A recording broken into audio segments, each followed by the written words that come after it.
आज की कहानी ये बात है फरवरी 2025 की।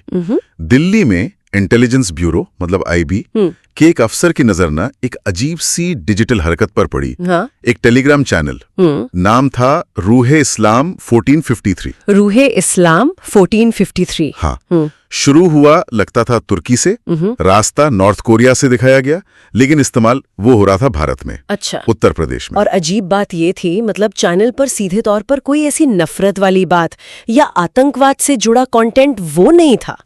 लेकिन जब बारीकी से देखा गया ना, तो पता चला कि ये एक तरह का धीमा मनोवैज्ञानिक जहर था। धीमा जहर कैसे? हाँ, मतलब उर्दू जानने वालों ने जब देखा तो पाया कि इसमें संदेश थे छिपे हुए।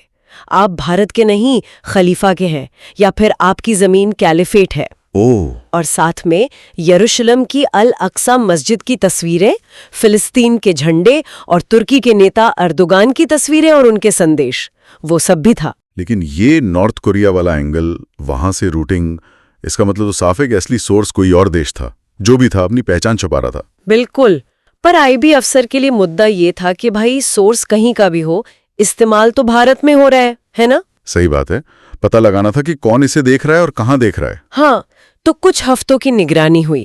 उसके बाद ये साफ हो गया कि ये जो कंटेंट है, ये उत्तर प्रदेश के बिजनौर इलाके में बहुत देखा जा रहा था। बिजनौर में? और जब थोड़ी और जांच हुई तो सिग्नल पहुंचे सहारनपुर के पास देवबंद, वहां के एक मदरसे तक। देवबंद? जी, ऐसा लगा कि सारी फाइलें वहीं पे डाउनलोड हो रही थीं। तो लोकेशन मिल गई, देवबंद।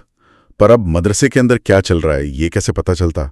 ये तो बहुत ही सेंसिटिव मामला रहा होगा। हाँ बिल्कुल, बहुत संवेदनशील था, किसी को भनक भी नहीं लगनी चाहिए थी।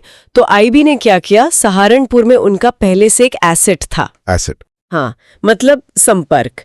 एक यूनानी डॉक्टर, हम उन्हें डॉक्टर जुबैर कह लेते हैं, काल्पनिक नाम है। ठीक है। ये डॉक्टर साहब इलाके में दवा देते थे और मदरसों के बच्चों से, वहां के लोगों से उनका अच्छा मेल जोल था, जान पहचान थी।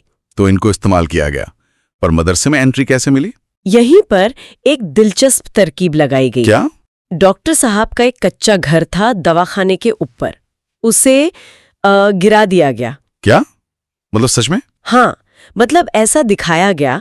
अब जब वो एक तरह से बेघर हो गए तो आसपास के लोगों ने ही सलाह दी कि भाई कुछ दिन मदरसे में पनाह ले लो। अरे वाह, मतलब प्लान एकदम सटीक बैठा। जी, यही तो चाहिए था। फिर अंदर जाकर क्या देखा डॉक्टर साहब ने? मदरसे में रहते हुए डॉक्टर ने रात में एक पैटर्न नोट किया। कुछ बच्चों को ना सोने नहीं दिया जाता था। अच्छा। उनको एक खास कमरे में ले जाते थे, वहां उन्हें लेक्चर दिए जाते थे। रात में लेक्चर? हाँ, और उन बच्चों के पास ऐसे फोन थे जिनमें वीपीएन सर्वर इंस्टॉल थे, ताकि उनकी ऑनलाइन एक्टिविटी छुपी रहे। और लेक्चर किस बारे में होते थे? वो लेक्चर होते थे तुर्की के एक जाने माने कट्टरपंथी प्रचारक के, नूरुद्दीन यिल्दीज। आईबी की फाइल में इसका नाम पहले से था, कश्मीर कनेक्शन की वजह से। और उस कमरे में कुछ और मिला? हाँ, वहीं पर कतर के वीजा एप्लीकेशन फॉर्म मिले और इस्तांबुल के एक रहस्यमयी डोनर के कागजात मिले। डोनर? जी, जो मदरसे की छत की मरम्मत के लिए पैसे भेज रहा था। तो धीरे धीरे सारी कड़ियां जुड़ रही थीं। लेकिन ये सब करते हुए तो बहुत खतरा रहा होगा। सुना एक बार तो पहचान जाहिर होने का डर भी हो गया था। हाँ, हुआ था। एक दिन कैलीग्राफी की क्लास चल रही थी, माहौल थोड़ा टेंस हो गया। एक बच्चे ने डॉक्टर की लिखावट देखी और बोला कि ये तो तुर्की जैसी नहीं लगती। ओह, फिर? सब एकदम चुप, सन्नाटा। डॉक्टर ने बड़ी शांति और समझदारी से काम लिया, बच्चे के कंधे पर हाथ रखा और मुस्कुरा के बोले, बेटा मैं तुर्की का नहीं, अमरोहा का हूँ। बस कमरा हंसी से गूंज उठा। लेकिन हाँ, खतरा टल गया था उस दिन। बाल बाल बचे। तो फिर जो मुख्य लोग थे जो ये सब चला रहे थे, उन तक कैसे पहुंचे? डॉक्टर ने पता लगा लिया कि 2 मौलाना थे जो ये पूरा नेटवर्क चला रहे थे।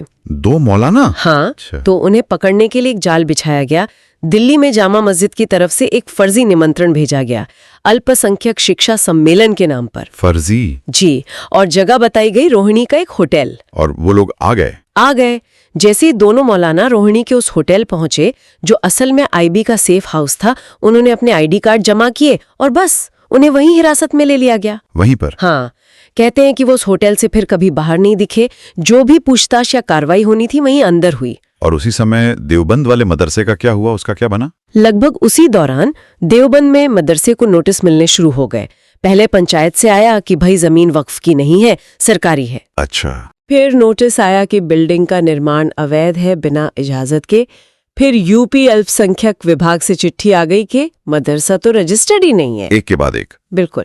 और कुछ दिनों बाद बुलडोजर आया और अवैध निर्माण गिरा दिया गया। और जो बच्चे थे वहां, उनका क्या हुआ? बच्चों को वहां से निकाल लिया गया। उनके जो फोन थे, डिवाइसेस थे, वो सब जब्त कर लिए गए और उन्हें डी रेडिकलाइजेशन सेंटर भेजा गया। डी रेडिकलाइजेशन मतलब जहां उनकी सोच को वापस सही रास्ते पर लाने के लिए काउंसलिंग की जाती है, मनोवैज्ञानिक मदद दी जाती है। उनका बाकायदा रजिस्ट्रेशन हुआ और बाद में उन्हें रजिस्टर्ड मदरसों में भेज दिया गया। और वो टेलीग्राम चैनल रूहे इस्लाम, वो उसे बैन कर दिया गया। तो ये पूरा ऑपरेशन मतलब बिना किसी शोर शराबे के, बिना मीडिया कवरेज, बिना किसी विरोध के खामोशी से पूरा हो गया। बिल्कुल। ना किसी को कोई मेडल मिला, ना अखबार में कोई खबर छपी। दिल्ली और सहारनपुर में बैठे वो आईबी अफसर अपने अगले असाइनमेंट पर लग गए। ये दिखाता है कि कैसे हमारी इंटेलिजेंस एजेंसियां देश के अंदर चल रही ऐसी वैचारिक लड़ाइयों को कितनी खामोशी से रोकती हैं। सही कहा। ये उन अनगिनत गुमनाम योद्धाओं का काम है जो हमारी सुरक्षा के लिए चुपचाप लगातार अपना काम करते रहते हैं, हमें पता भी नहीं चलता। इस तरह के और भी ऑपरेशंस के बारे में जानने के लिए हमारे चैनल को सब्सक्राइब करें। धन्यवाद।